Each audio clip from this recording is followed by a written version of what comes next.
We have a community that comes from Lebanon and Palestine and from all over the Arab world. If America wants to know how it's doing, what its standing is in the Middle East, Arab Americans can tell them that we're not doing well and need to change course. We'll talk about the general issues that face all Americans, but we'll talk about them with a unique perspective and a heightened sensitivity that we have to those issues that I think make us a community worth watching in this election. I think that the success of this conference is having people from 20 different states gathering and talking with each other. The Arab American Institute is one of the best organizations I've ever had any association with, in terms of getting the people involved in the political process, teaching them what their rights and their responsibilities are as voters, as citizens in the United States. And it's nonpartisan. You don't have to be a Republican or a Democrat. You can be anything you want to be. But if you don't vote, you don't count. We're trying to teach them how to get involved in the political process. We have a lot to say. We have a lot to say about making America stronger, about making America better, about making America true to its values, about keeping America open, but at the same time making it secure.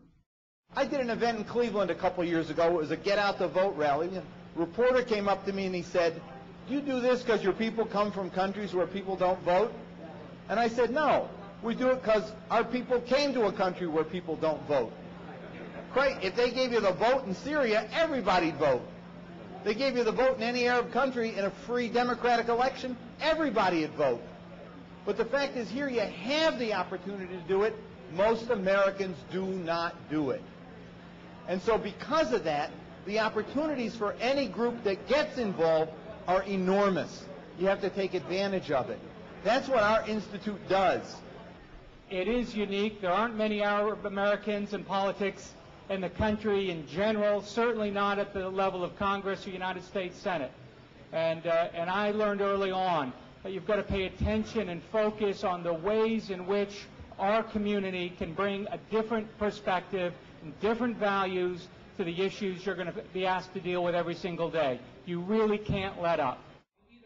Conference sessions offered advice to those interested in making a difference in their communities.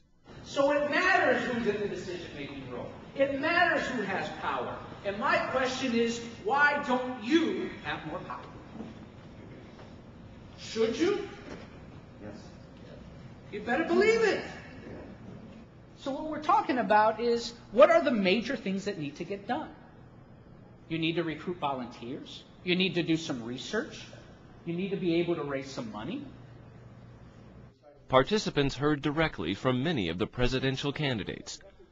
Democratic candidate Dennis Kucinich spoke at the conference, and Hillary Clinton, John Edwards, and Barack Obama addressed the conference via video messages. I think that Arab American candidates are one of the most exciting parts of our work. I mean, we really do encourage it. I feel as though I'm running as an American candidate. I am Arab American, first generation. My family did start immigrating here about 100 years ago. But it is important to keep that focus that we are Americans, to focus on issues in an objective manner that help all of America. What I think will be amazing is that Arab Americans will walk away from this weekend with contacts they didn't have before, ideas they didn't have before, skills that they didn't have before. So I think that the candidates are nice. But with all due respect, this is really a success for the community.